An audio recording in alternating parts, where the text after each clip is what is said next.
중간쌤. 잠깐만.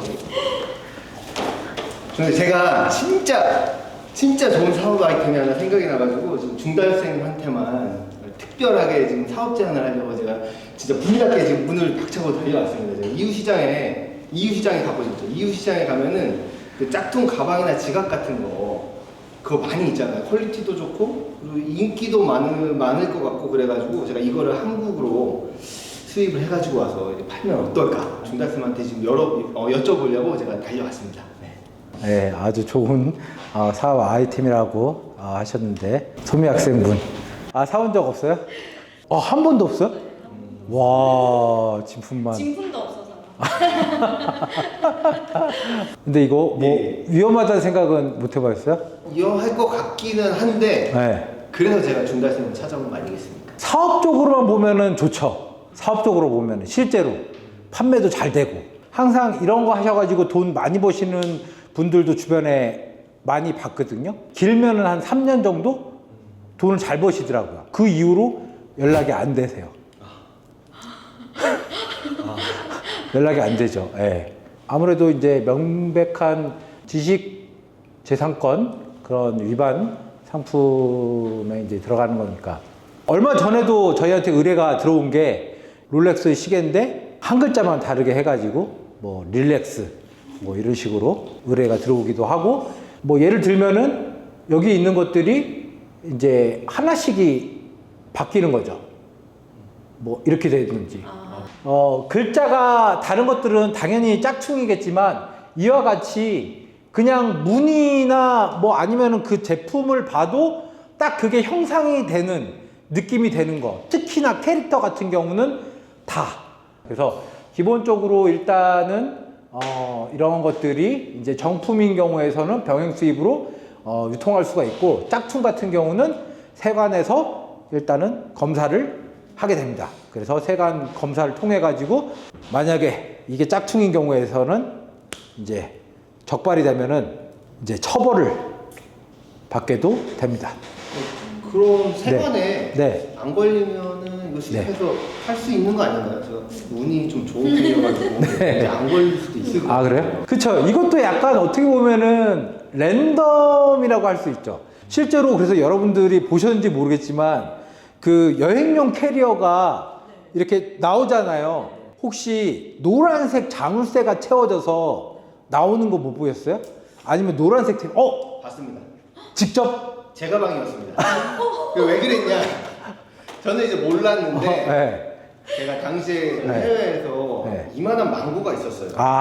농산물. 저희 어머니 한번 드리려고 그걸 가져왔는데 아무리 기다려도 이제 캐리어가 안 나오는 거예요. 그래서 왜 그런가 하고 봤더니 삐삐 울리면서 저기서 자물쇠를 자기가 나오고 있더라고요. 그쵸. 그래가지고 그때 걸려서 제가 안 가져오겠다 이런 소리 하고 있었어요. 그거는 이제 농산물이었기 네, 때문에 네, 그런데 네. 이와 같이 그 자물쇠나 노란색 테이프가 붙여지는 경우는 세관 검사 품목이 해당됐을 때, 지정됐을 때 그 캐리어가 그렇게 걸리는 거예요. 그래서 그 캐리어 안에 이제 보이는 거죠. 이제 짝퉁 가방이나 짝퉁 시계 같은 경우도 그 검사 간 분들도 사람이니까 한두 개 정도는 봐줘요. 한두 개 정도 짝퉁이 뭐 있다 이렇게 봐주는데 그 안에 막 짝퉁 시계가 막 10개씩 있다. 이러면은 이제 잡는 거죠. 그래서 이제 시계나 뭐 선글라스 이런 게 너무 많다. 그러면은 이제 이게 적발 대상이 되는 거죠. 그래서 그런 것들은 개인 휴대물도 그렇지만 우리가 해외에서 그냥 물건을 받는 것도 이게 뭐 개인으로 직구를 하던 아니면 대량으로 물건을 받던 운 좋게 반입이 될 수 있어요. 나중에 후에 사후 적발이 되더라도 이거는 벌금이 나오게 됩니다. 뭐 하루에도 몇백만 건의 화물이 들어오는데 컨테이너가 그거를 인천 세관에서 모든 컨테이너를 다 확인할 수는 없거든요. 그러니까 그냥 어떨 때 이제 컨테이너가 통관이 됐다. 그러면 이제 그걸 빼는 거죠. 이렇게. 그렇다면 짝퉁 상품을 수입했을 때 어떤 법적 책임이 따르고 벌금이 어느 정도 되는지 궁금합니다. 법적으로 이제 책임을 묻게 되겠죠. 특허법 제225조, 그리고 디자인보호법 제220조, 그리고 상표법 제230조에 해당돼서 7년 이하의 징역 또는 1억 이하의 벌금을 물게 됩니다. 네, 근데 통상적으로는 징역보다는 벌금형이 많이 내려지게 되죠. 만약에 이 짝퉁 사업을 해가지고 돈을 벌었다고 해도 벌금으로 나가고 빨간 증거 지고 네. 이거는 하면 안 될 사업이네요. 네. 짝퉁 사업을 하시는 분들이 그래서 이 사업자를 많이 바꿔요. 아, 1, 2년 하다가 또 사업자 죽인 다음에 뭐 또 다른 사람 명의로 해가지고 또 사업자 만들고 막 이런 식으로 예, 계속 그렇게 합니다. 근데 제가 중국에 놀러 간 적이 한 번 있는데 짝퉁으로 보이는 것들이 진짜 많더라고요. 길거리 가면 막 시계 친구 가방 시계 중국에 이제 많은 이유는 아무래도 인건비 때문인 거죠. 그리고 중국이 단연 동안에 그 전 세계의 공장 역할을 해왔기 때문에 집약된 그런 공장 제조 기술을 보유하고 있기 때문에 그런 카피 능력이라고 해야 되나? 네, 그런 것들이 이제 있는 거죠. 그래서 아무래도 카피 제품이 중국에서 많이 생산되는 것 같습니다. 선생님 그럼 저 갑자기 궁금해졌는데 네. 짝퉁은 그럼 언제부터 시작이 된 거예요? 짝퉁은 굉장히 역사가 오래됐다고 볼 수 있죠. 어떻게 보면은 인류 역사와 같이 시작됐다고 볼 수 있는데 그 중국에서의 그런 차 어떻게 보면은 그런 유럽의 이제 그런 귀족 쪽에 이제 유행한 적이 있었어요. 그래서 그런 차 문화를 하고 있었는데 그런 고급 차들을 그게 잘 팔리니까 이제 짝퉁 차들이 나온 거죠. 차가요? 짝퉁 차가 나올 수 있나요? 이제 그 고급 차가 아니라 그냥 일반 막 그냥 잎사귀나 막 이런 나무 네, 그런 것들을 막 섞어서 판 거예요. 이제 전문가가 아니면 구분하기 힘들잖아요. 그렇잖아요. 이제 그런 것들을 이제 그냥 갈아서 이렇게 팔면 누가 알아요. 그런 것들도 하나의 어떻게 보면은 짝퉁인 거죠. 그러니까 뭔가가 하나 인기를 끌기 시작하면서부터 그걸 비슷하게 만드는 거부터가 이제 어떻게 보면 짝퉁의 시작인 거죠. 뭐 옛날에 조선시대도 보면은 인삼 그리고 또 산삼 귀하잖아요. 너무 좋아하죠? 아 너무 좋아. 없어서 네. 먹어보셨나요? 많이 먹었어요. 많이 먹었어요? 네. 산삼을 많이 먹었어요? 네, 몇 번 먹어봤어요. 아, 집에서 그래요? 이제 부모님이 이렇게 주셔가지고. 아 진짜로? 네네. 오 되게 와. 저는 한 번도 안 먹어봤어요. 그러니까 나도 산삼 구경도 못했는데 그러니까. 옛날 조선시대에는 도라지를 인삼으로 속여서 그러니까 어떻게 보면 도라지가 인삼의 짝퉁이었던 거죠. 헐. 그것도 짝퉁인 거죠. 그러니까 어떻게 보면은 예. 그러면은 그 시대도 짝퉁이 파쳤던 거죠.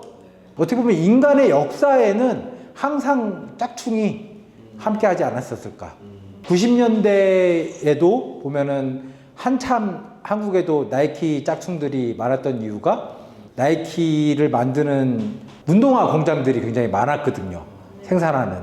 네, 그러다 보니까 이제 그쪽에서도 나이키가 유통되는 가품들이 만드는 공장들이 이제 많이 유통되게 되었습니다. 한국에서도. 근데 나이키 같은 브랜드, 뭐 아디다스 같은 네. 거는 네. 그렇다 쳐도 이제 구찌나 샤넬 뭐 이런 진짜 명품 짝퉁 같은 거는 보조품을 만들기 힘들 것 같은데 이건 어떻게 만드는 걸까요? 예전에는 정말 부유층, 귀족들을 위해서 정말 완전 수공으로 막 이렇게 정말 소수들을 위해서 만들어졌었는데 어떻게 보면은 예전보다는 대중화가 많이 됐잖아요. 명품도.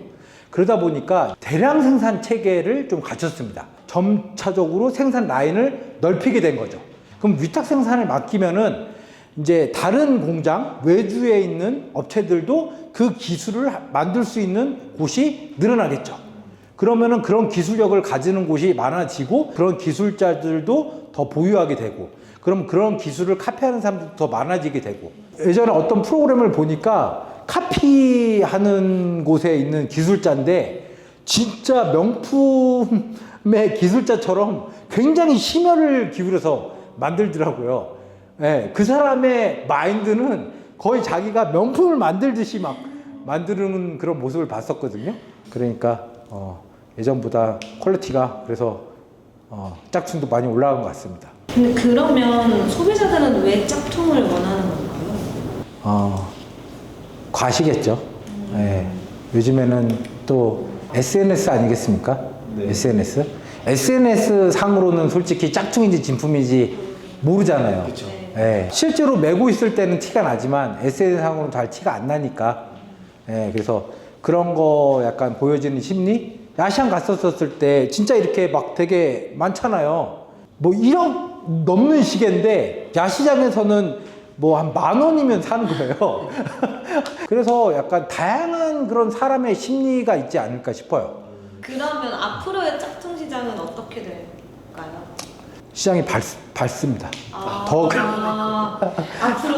더 클 것 같아요. 이거는 SNS가 더 발전하고 막 이래서 그리고 계속 더 지속적으로 단속하고 하고 하지만 짝퉁은 기술은 더 발달할 것 같아요. 진짜 더 구분을 못하게 정품과도 더 구분 못하게 퀄리티가 점점 더 좋아지는 거죠. 이 시장 규모로 따지면은 짝퉁 시장은 거의 2천조 규모의 시장이라고 합니다. 짝퉁이. 그래서 사업성은 진짜 있어요. 어디 다른 데 조용히 사라지고 싶지 않아서 하진 않을 것 같습니다. 오늘 좋은 시장 규모는 굉장히 큰 성장 규모도 좋고 발전 가능성은 큰 시장입니다. 잘 될 것처럼 보이고 앞으로도 성장할 거라고 말씀은 드렸지만 진짜 위험합니다. 위험하고 리스크가 너무 크고 지금 제 주변에 무역하셨던 분들 정말 많거든요.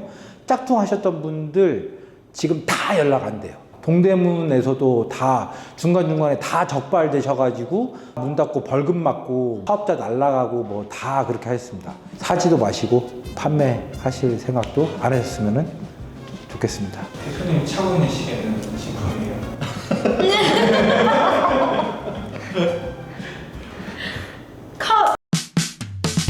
다리 중다리 중국 무역의 진짜